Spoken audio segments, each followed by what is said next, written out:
আসসালামু আলাইকুম আপা, 2 মিনিট কথা বলা যাবে? কোথায় থেকে আসতেছেন আপনি? আমি গার্মেন্টস থেকে আইছি। ও, গার্মেন্টসে চাকরি করেন? জি, গার্মেন্টসে চাকরি করি। আমরা তো আজকে এমন একজন মানুষ খুঁজতেছি যিনি গার্মেন্টস শ্রমিক। জি। এখানে তো যারা গার্মেন্টসে চাকরি করে এক একজন এক এক দুঃখ নিয়ে চাকরি করে। জি, তো আপনি কেন চাকরি করেন? আপনার জীবনে কি দুঃখ? আমার জীবনের দুঃখ, আমি চাকরি করি 11 বছর।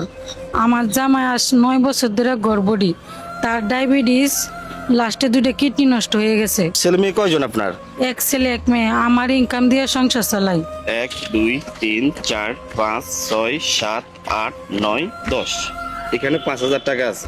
এই টাকা সামনে যে ঈদ আসতেছে, যেন আপনার ছেলে মেয়ে এবং আপনার হাজবেন্ড আপনারা সবাই মিলে ঈদের কেনাকাটা করতে পারেন, এই জন্য আমি আমার পক্ষ থেকে অগ্রিম ঈদ বোনাস দিছি আপনাকে, বুঝছেন? আমার মতন দুঃখিত মনে দুনিয়াতে নাই।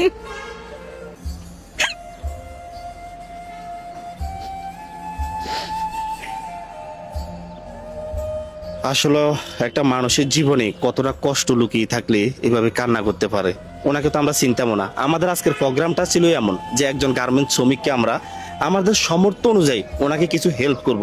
তো আমরা আজকে সঠিক মানুষকে পেয়েছি। আর একটা কথা বলে রাখি, দেখেন আমাদের বাংলাদেশের অর্থনীতি ঘুরতেছে এক প্রবাসী ভাইদের জন্য, আর এক এই যে গার্মেন্টস শ্রমিক এই আপুদের জন্য।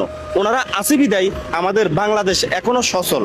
আমার জামাই আমি চিকিৎসা চালাই নিতেছি। আল্লাহর কাছে বলি, আল্লাহ তুমি আমার হাড্ডি দিয়ে বাঁচায় রাখো। আমি যতটুকু পারি ততটুকু চিকিৎসা আমি করতেছি, বাদ বাইরে রয়েছে আল্লাহর হাতে। আপুটার সাথে যেহেতু পরিচয় হয়েছে, ওনার জীবন কাহিনী আমরা জানতে পারছি, তো নেক্সট টাইম আমি ওনার পাশে দাঁড়াবো ইনশাল্লাহ। আমি ওনাকে প্রমিস করলাম যদি আমি বেঁচে থাকি আমার সামর্থ্য অনুযায়ী আমি ওনাকে হেল্প করার চেষ্টা করব। তো আপু আর এখানে দাঁড়ায় থাকবেন না, যান বাসায় চলে যান। হ্যাঁ ঠিক আছে, যান, কান্না করেন না। আচ্ছা, ঠিক যান আছে। যান, হ্যাঁ চলে যান। দোয়া করিয়েন। হ্যাঁ অবশ্যই দোয়া রইলো, যান।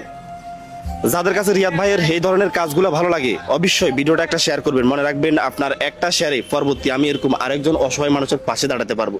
সবাই ভালো থাকবেন। আসসালামু আলাইকুম।